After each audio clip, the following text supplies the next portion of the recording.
What's up, everybody? This is your boy, Jamel Mellow Moore, and we are live in the living room with a special guest in the building, Mr. B.Rock. B.Rock, are you still B.Rock, the rock star poet? Or you what's your title formerly known as B.Rock, the rock star poet? Formerly known as, yeah. Right. I've undergone a lot of names. It seems. You had a different, so is it Mr. B.Rockstar? Yeah.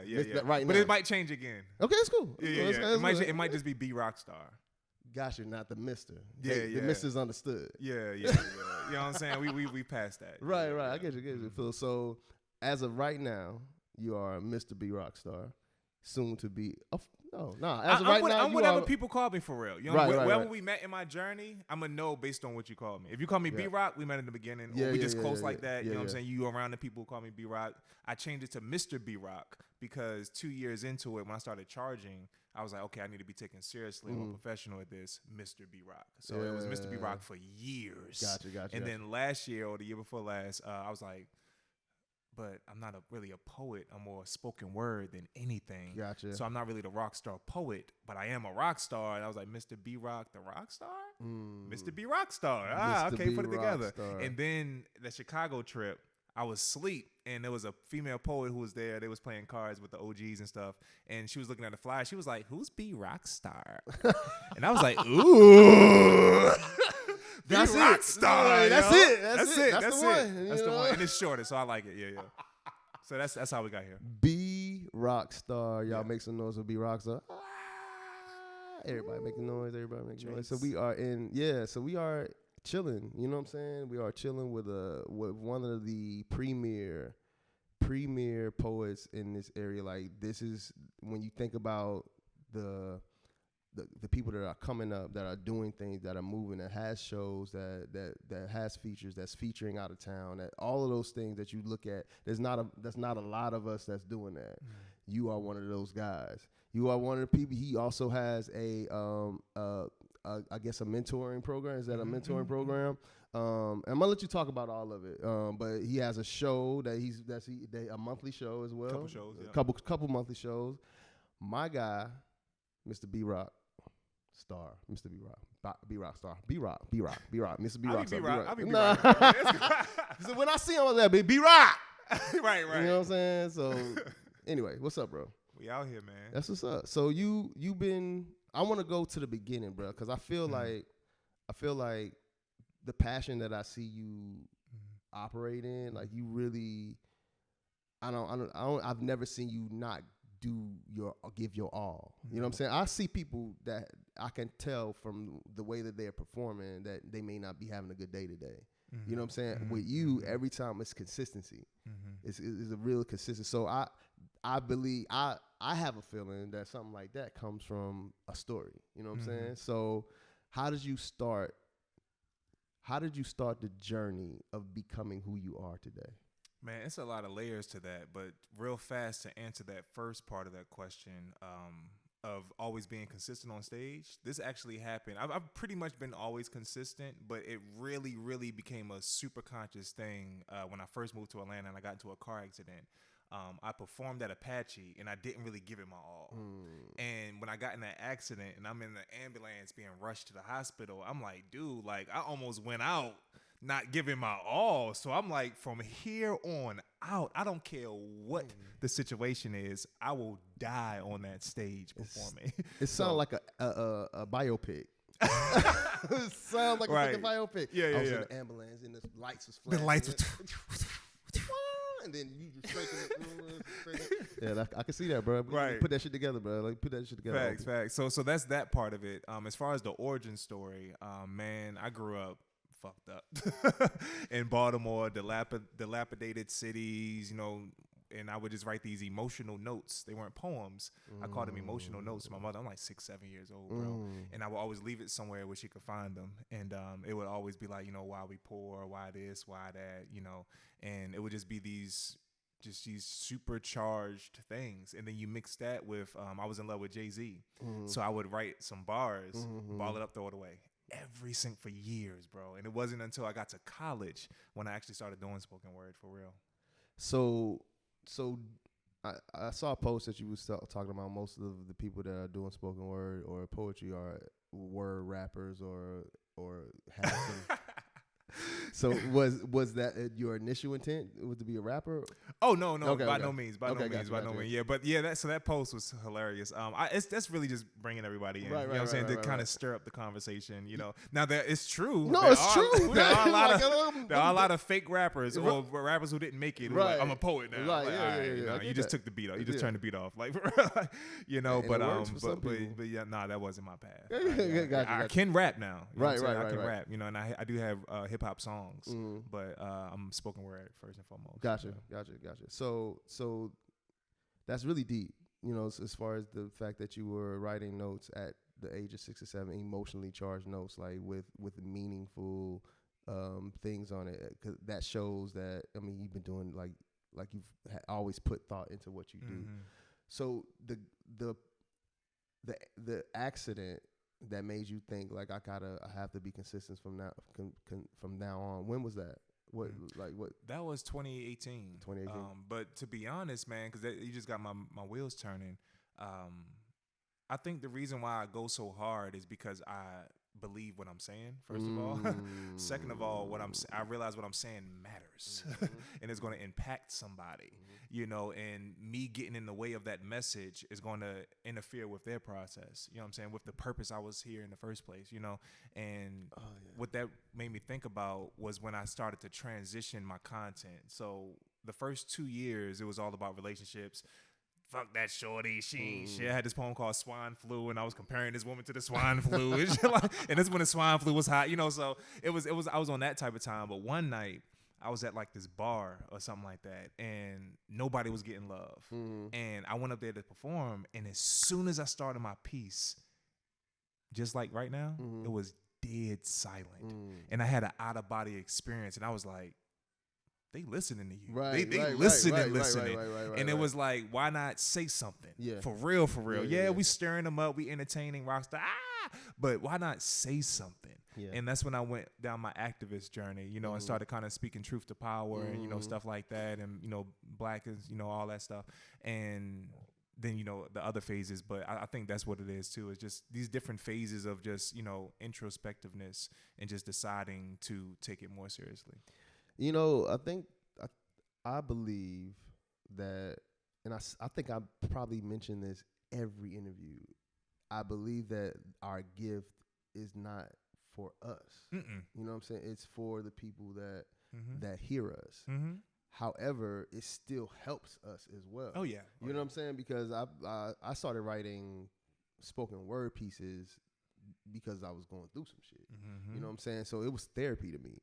So it was therapy to write, but the completion of that therapy is to perform it and to let somebody else hear it and for them, like, how if, like, okay, I'm gonna ask you this, like, tell me how it feels to you when you get done with a piece and you walk out and you like, you done, the show is over, somebody comes to you and be like, hey, that really touched me, man.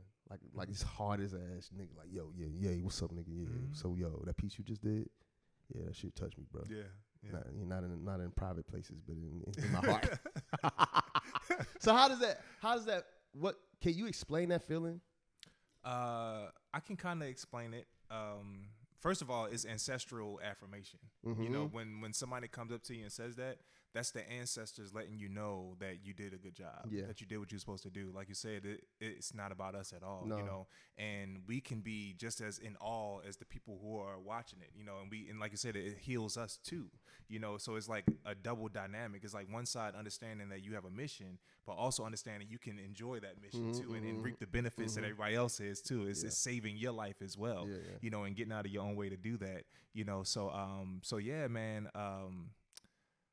the most impactful moment I had was I want to say it was like 2015. I want to say, and it was this kid. I went to North Carolina A&T State University, dual degree. Yeah, you know what I'm saying? Represent Aggie Pride. All right. Anyway, you already know what time it is. G-Ho, bro. We got the best homecoming on earth. Y'all know that, right? They call it G-Ho. G-H-O-E. Greatest homecoming on earth. Anyway, Aggie Pride. Got it. I get it. Yeah, facts. But anyway, I was. Yeah, facts. They don't get it. It's all right. He don't get it. Edit that out. Anyway, right. I had to speak at, it was like an open house. They had like, 20, I want to say it was like 2,200 potential new freshmen coming in, all the parents. So it was like 5,000 people in the room. And I had to, it wasn't even a poem, it was a speech I gave that kind of had poetic elements in it. It was for an MLK oratorical contest I won, and as a part of that, you get to speak at the open house. So I'm speaking at the open house. It's like a 7-minute speech, bro. And standing ovation. It was amazing. Oh, cool. 2 years later, bro. 2 years later, one of the kids who was in the audience, he came up to me randomly and he was like, "Yo, B.Rock." I don't know his name is Dexter Ellis, by the way. He came up to me. He was like, Ellis. "What up, Dex, bro?" I haven't seen this man in years, but I never forget this moment. He came. He was like, "Yo, B.Rock." He's like, "Yo, I came to this open house, man, and I was on the fence about, going to college, or if I even wanted to go to this college, and hearing you do that piece, man, it inspired me. Not only did it make me want to go to college, but now I'm writing again. I wasn't writing, man. Now I'm writing. I got some poems. I'm going to share them at this open mic and all that, man. I just want you to know, man, you really inspire me." And like, that was huge for me because it was like, it's 5,000 people in here, bro. But I was taught a long time ago, if you touch one person, you did your job. And that's the process of the griot. Each one teach one. As long as you teach one person, you did your job. And that's why I say it's ancestral information, and we really got to like relish in that moment, because so many people go through the things we go through. You know what I'm saying? The stuff you told me and some of the things I've shared with you. But we were chosen to write about it. Right. We were chosen to have the confidence to say it on stage. We are the griots of that space, of those people who have gone through those same traumas or experiences. So explain griots. Griots, G-R-I-O-T-S. These are basically the original storytellers. This is the origins of spoken word right here. All poets, really all live entertainment, poetry, comedy, dancing, opera. It doesn't matter. It all is a derivative of the griots, the original spoken word. And that was the oral tradition. They would pass these stories down because we was talking before we was writing. That's why spoken word came before poetry. You know what I'm saying? So the griots, they were griots in West Africa, Dowsey in East Africa, something else in South Africa. Yeah, with different names. But griots is the term that has survived all of these years. And it's powerful. I'm glad to be a part of that class. Yo, you know what I'm saying? I accept that. That mantle, You know what I'm saying? Yeah, thank you. Because it is a thing, right? It's for someone like you. Do you feel like, what's the hardest part about what you do? What's the most difficult part about being who you are and what you do as far as spoken word is concerned? I could say this is hard, but just the way my mind is wired, stuff don't be hard. It's just a challenge. It's an opportunity to me. So the greatest opportunity that I have right now is helping my generation understand the value of spoken word and poetry. I'm doing this live stream series right now. Ain't no money in poetry. There's 3 people that say that: broke poets, whack poets, and sometimes poets. But if you're doing what you're supposed to do, you're not going to say that. And you've already found and discovered different avenues. You've already invested in yourself. A lot of people do not, and that's just, forget poetry. People in general, they don't invest enough in themselves to really take themselves to the next level and really see what the potential of something is. So that's been my greatest challenge, is that mixed with helping people understand the distinctions between spoken word and poetry. That's the main thing, because it's holding us back on so many levels. So okay, what is the difference? What's the difference? So there's 4 fundamental differences. I've created what's called performance science through my mentorship. And those 4 fundamental differences is waking the spirit, saying it with your chest, body language, and engaging the audience. Those are the 4 main distinctions. Listen, y'all got that? Word and poetry. Let's hear it again, B.Rock.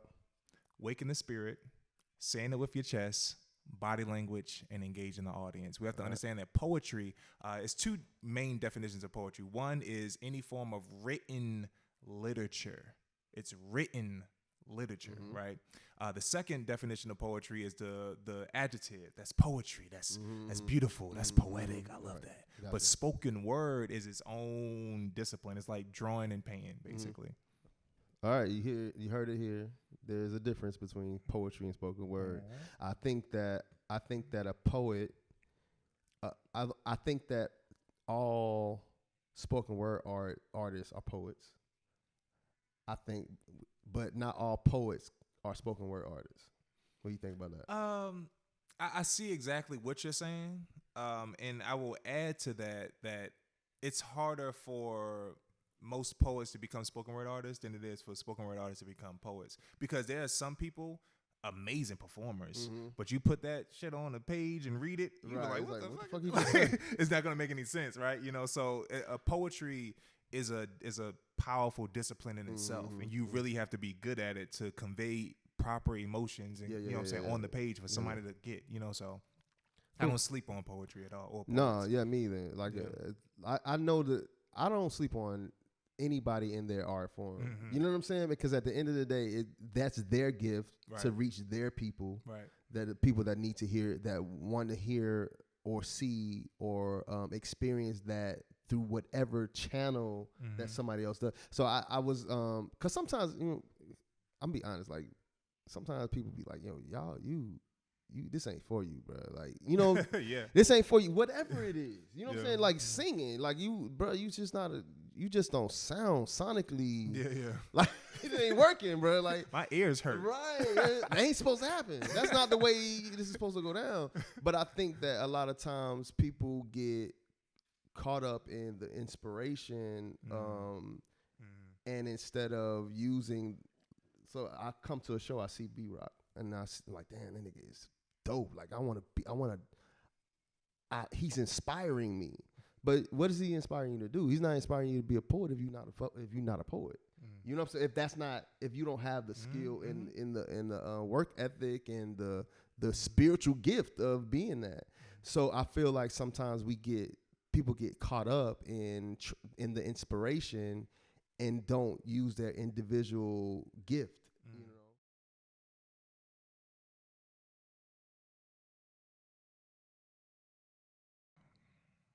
Server life.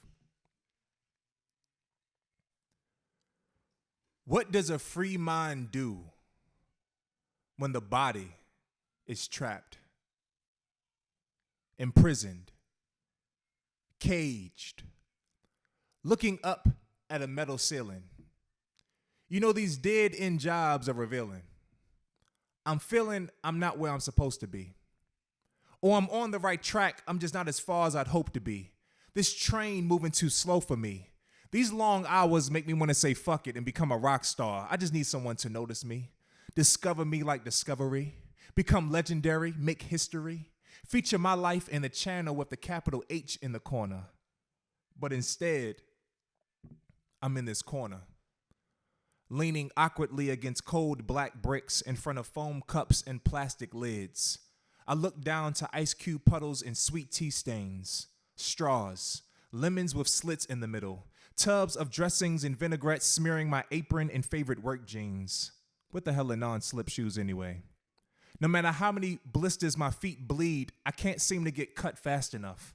But I'm trying to stay positive, keep my head above the lip line, keep from melting under this expo. I feel exposed and exploited in this slavery under a new name. I can't explain the difference between getting branded with a hot iron out front master house and this name tag with the brand's name. The manager goes by Big Papa, hypnotized by his juicy fruit pockets stuffed with master keys and phone numbers. Y'all, I don't know about this server life. Or maybe this whole part-time worker hype. It's only a means to an end, right?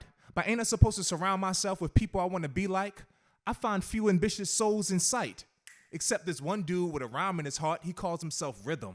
We must have known each other in a different life, when the desire to work for ourselves got the best of us, when we traveled this world in a tour bus, but instead, we pre-bus tables, collecting front row tickets to the B.Rock show server edition, except I asked them for their autographs. Can you sign here, please? See, I'll admit, I'm a fan of service, but I see curtains, lights, a marble stage, letting my words give my method of service life and purpose. So I try to grasp the clean slate resting in tomorrow. My work shirt still smells like yesterday, yesterday's spills, yesterday's regrets, today's that turned into yesterdays. I trudge this path for a better day. Oh, happy day, hey, when Jesus washed my sins away, when he taught me how to walk, fight, and pray. You know, I would give this burden to God, but they got your boy working doubles on Sundays. Server life.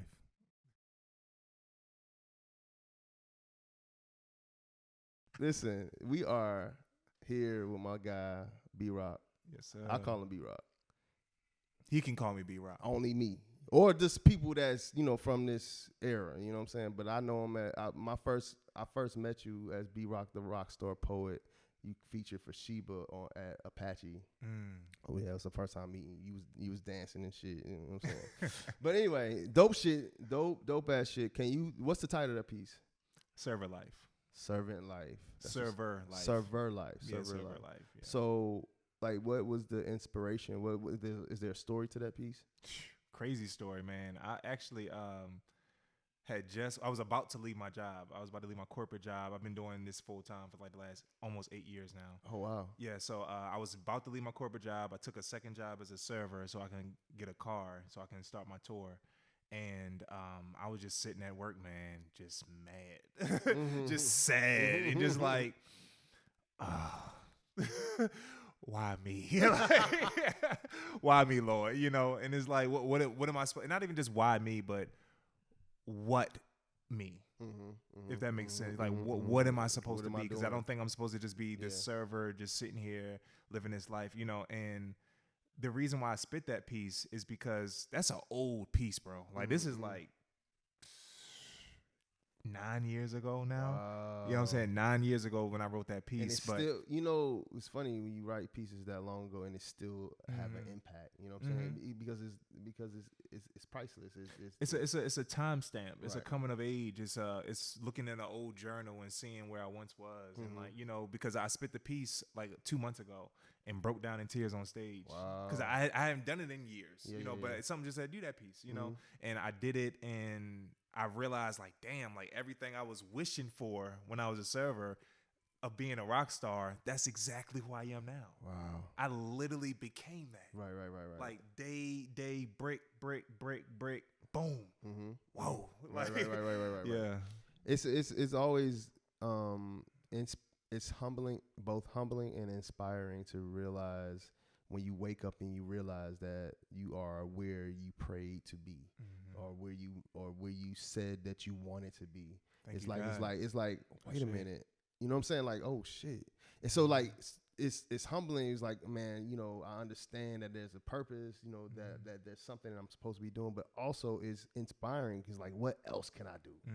It's like, this ain't it. Like, what else? I wonder, like, am I going to be like on this permanent? Am I going to be on TV permanently? Like, what is going to be what's my end game? If I can dream and pray and manifest my life to be where it is now, like, what else can I do? There's no limit, bro. There's no limit. So I appreciate the understanding of, like, first of all, let me just say this. Such an intellectual poet, spoken word artist, bro. Like, and it's not, it shows in your art, but it also shows in conversation. You know what I'm saying? Like, it's not like you are pretending there's a lot of depth into what you do and what you say, and that shows in your art, but it also shows in your work ethic. So kudos, bro. Like, I give flowers. Bro, I give you your flowers, right. bro. I appreciate it, man. That's a big reason why I'm here, because I see you, bro. I appreciate you know it, what I'm bro. saying? I'm Yeah. commenting. I want to support, show up where I can, and I see you, bro. You know what I'm saying? I appreciate real it, man. recognize Thank real, for Thank real. you. I appreciate that, bro. I appreciate that. So let us know what you got going on. Like, tell us about some of the things you're doing, some like the monthly stuff, your mentoring program, like all of that stuff. Give me a commercial about B.Rock. Yeah, so I'll be very, very fast. I am the owner of B.Rock and Company.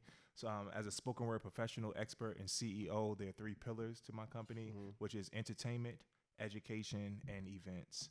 On the entertainment side, it's all the fun stuff, the interviews, the tours, the concerts, being on albums, Westmore Drive. Shout out to Westmore Drive. Westmore Drive. Westmore Drive, I'm on that album, you know what I'm saying? The fun stuff. Then the education is the mentorship through performance workshops. I've also entered into artist development, so I'm helping poets and spoken word artists learn how to monetize what they got going on, how to present themselves on social media, packaging themselves so they can get booked more often. And then on the event side, like I said, we got events. So I do a monthly event downtown Atlanta. I have another bi-monthly event. It was monthly. It's kind of bi-monthly now. Downtown Atlanta, I do an online show. And I have a traveling show, which is a paint and sip that travels around the country. And we incorporate spoken word into that as well. Oh, that's what's up. So, that's what's up. That's something I didn't even know about, the paint and sip thing. But so Deep Strokes. It's called, that's called the name Deep Strokes. of it? Yeah, it's an erotic paint and sip. It's an erotic paint. So people be naked? Yeah, I show people how to paint an erotic nude model. Do you have a real model, new model? Yeah. So when's the next one? When I get booked. Book it. It'll be book it. Like, it's book exactly it. when you want it to be. When you ready, it's going to be ready too. All right, so tell them where to find you, bro. Like, where can they find you on www.mrBrockstar.com. MrBrockstar.com. www. But you don't have to put the www. You just MrBrockstar.com. We say www because that's when we came up. www. HTTP / www.mrBrockstar.com. Man, thank you, bro. Thank you so much bro. for coming through. Thank Always, you for sharing your art with us, sharing a piece of your life with Absolutely. us. You got to come back. You know Oh, what yeah. I'm saying? Sure. You got to come back through. Let's talk about what get you that got K. going on. Yeah. Okay. Let's go, bro. I got you. Well, I will have donuts. I will have. Okay, as long as it's donuts. I have 'cause- fruit. And Yeah, fruit. mimosas. Whatever you need, bro. I got you, man. Yeah. Fruit. I got a little coffee. You know what I'm saying? I'll Shout drink. out to the coffee drinkers. Anyway, this was another episode of Live in the Living Room. I am your boy Jamel Mellow Moore. We chilling with B.Rock on the couch with us today. Thank you so much for tuning in. Y'all be blessed. And let's travel back.